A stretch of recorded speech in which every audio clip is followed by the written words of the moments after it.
Bonjour et bienvenue dans Archurbain, l'émission qui vous parle d'architecture et d'urbanisme. Aujourd'hui, je vous emmène à rue Adolphe-Lavallée. Ça se trouve à côté de Isère, dans un centre culturel. Je ne sais pas très bien s'il faut le dire comme ça. Et nous sommes en compagnie de Sandrino. Sandrino, tu travailles pour la Smart. Oui. Tu fais quoi, la Smart? Je suis l'administrateur délégué. L'administrateur délégué. Oui. Il y a quelqu'un plus haut que toi, Dieu. Si, il y a au-dessus de moi des milliers de membres Oui. qui ont décidé il n'y a pas longtemps de se regrouper dans une coopérative européenne. Et donc, mes patrons sont à la fois nos usagers. Mais bon, des patrons qui sont très contents de voir qui leur permet d'avoir un salaire. C'est vrai, Hein? c'est vrai. Parce que je pense qu'on ne voit pas souvent ta tête à la télévision. Heureusement, il y a des choses plus intéressantes à voir. Alors la chose plus intéressante à voir, c'est la vallée. Alors la vallée, c'est né, je pense, il y a 1 an d'ici. Je suis venu voir le lieu. J'étais très étonné de découvrir ce bâtiment qui pour moi était totalement inconnu. Comment est-ce que vous avez découvert ce lieu? C'est vraiment le hasard des rencontres. Mes prédécesseurs cherchaient véritablement à donner à Smart une dimension d'accompagnement qui dépasse la dimension administrative, financière que tout le monde connaît maintenant de Smart, pour montrer que Smart pouvait aussi agir dans la mutualisation d'espaces de travail, puisque c'est une problématique importante à Bruxelles. Les créateurs ont besoin d'espaces adaptés pour travailler, et en même temps, ils n'ont pas toujours les moyens eux-mêmes individuellement de trouver des ateliers qui correspondent à leurs capacités financières.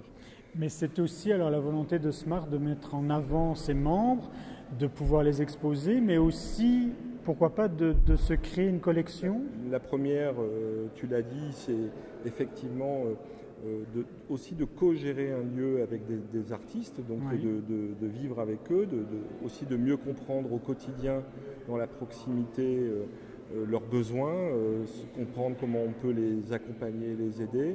Et puis parallèlement, il est vrai, Smart, il y a maintenant 8 ans, a décidé d'investir une petite partie des résultats d'exploitation, comme on dit, en achetant des œuvres d'art. Et donc nous avons effectivement une collection d'œuvres d'art. Alors ça c'est très bien, vous avez trouvé ce lieu, vous faites des expositions régulièrement, mais ce n'est pas qu'un lieu d'exposition, parce que je pense qu'aux étages, il y a des personnes qui habitent ou qui y travaillent. Oui, effectivement, c'est avant tout un lieu de production. C'est un lieu de création, un lieu de production. Il y a maintenant, au bout d'1 an, un peu plus de 120 personnes qui travaillent au quotidien dans cet espace mutualisé.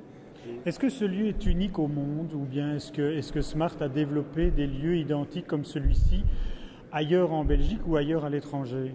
Alors aujourd'hui, c'est l'espace de création mutualisé que nous gérons le plus important en taille, puisque nous sommes ici dans un ensemble immobilier d'un peu plus de 6000 m².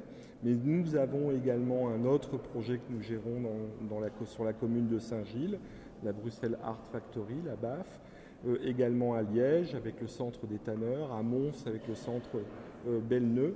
Nous avons des projets de plus petite taille, et nous sommes occupés actuellement à travailler en réseau avec d'autres espaces qui ne sont pas gérés par Smart dans d'autres villes.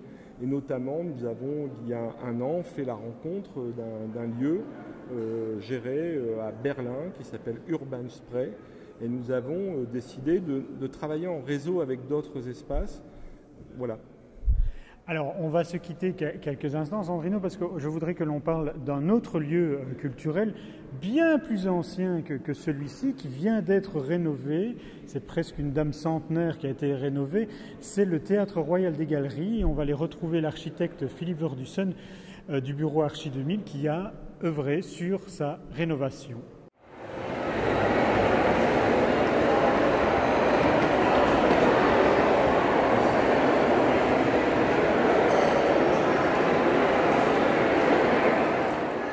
La demande du conseil d'administration des galeries concernant le théâtre, c'était de remettre ce théâtre à un niveau de confort auquel pouvait s'attendre le spectateur aujourd'hui. Vous alliez voir une pièce, vous en ressortiez, mais complètement en état de déliquescence, tellement il faisait chaud, vous n'arriviez pas au bar, c'était enfer. Et puis, il y a quand même tout cet aspect sécurité incendie, possibilité, s'il se passe quelque chose, de fuir, qui, moi, rétrospectivement, m'a fait un peu peur. Et donc ça fait partie de notre mission d'architecte, de rendre du confort aux spectateurs, de rendre du confort aux comédiens. Et en fait, effectivement, si en plus on arrive à le faire et que les gens se demandent comment on est arrivé à le faire, moi je trouve qu'on a plutôt bien réalisé notre mission. Et donc, en fait, la mission était simple. On savait très bien que le volume, ses parachèvements, la salle, la scène, les 800 places, la façon dont tout ça s'articulait, on ne pouvait pas y toucher. Les revêtements de murs, de sol, de plafond, ça c'était des choses où on devait rester ou retrouver des parachèvements qui avaient été conçus dès le départ. Toute la sécurité, c'était une des missions qui nous était clairement imposée, c'était de remettre ce théâtre aux normes. On a fait en sorte qu'à chaque niveau, on puisse accéder des deux côtés, ce qui n'était pas le cas avant. On a refait toute l'électricité, on a refait toute la ventilation, la climatisation. On a travaillé avec Olivier Bastin de l'ESCO, ex-Bouwmeester bruxellois. On a travaillé sur la scène, sur la scénographie, puisqu'Olivier était un grand spécialiste au niveau de la scénographie et que nous n'avions pas de référence à ce niveau-là. On a vraiment été accolé à l'arrière du théâtre tout un noyau qui fait que tout le confort du spectateur, toute la sécurité du spectateur a été améliorée.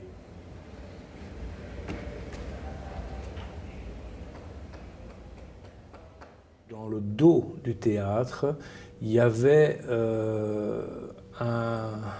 une cour, comme vous en trouvez dans beaucoup d'intérieurs d'îlots bruxellois. Et donc on a vraiment été construire un noyau à l'arrière du théâtre. Et ce noyau à l'arrière du théâtre a servi à doubler les foyers, à injecter des circulations horizontales et verticales, à émettre toute une série de choses, à y mettre toute une série de choses qui fait que le confort du spectateur s'est véritablement accru. Et ça, c'est vraiment un noyau qu'on est venu accoler à l'arrière du théâtre, donc toute la volumétrie même du théâtre n'a pas changé.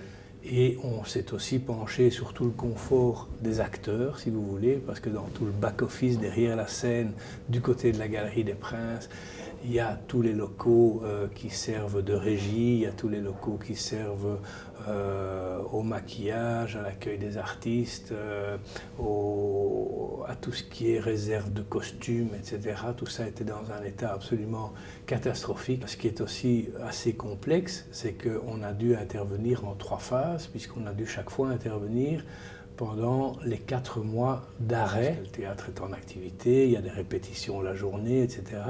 Et donc on a dû chaque fois travailler entre le mois de mai et le fin septembre afin de faire cette restauration. Et on a dû chaque fois donc interrompre nos travaux. Ça s'est passé sur 3 saisons.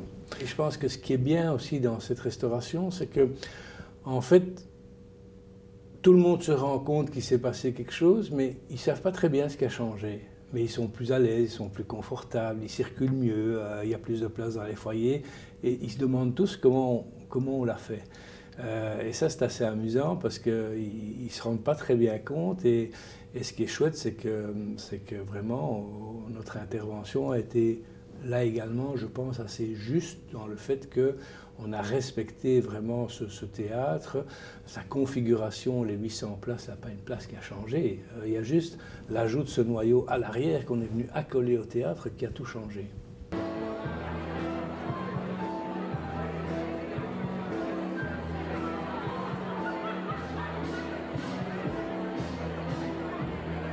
Virginie, on va poursuivre avec toi un peu le développement de la vallée.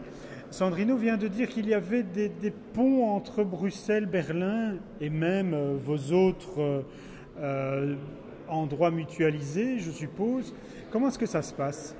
Ça se passe de manière assez organique, naturelle. C'est-à-dire que quand on a un projet comme celui-ci, on fonctionne sur les rencontres, sur l'opportunité et puis sur cette envie d'accompagner en fait les résidents de la vallée, mais aussi tous les membres de Smart à pouvoir en fait s'exporter parce que ce sont des personnes qui ont besoin de mobilité, qui sont mobiles de par essence, de par leur activité. Mais c'est toi qui t'occupes de tout ça chez Smart ?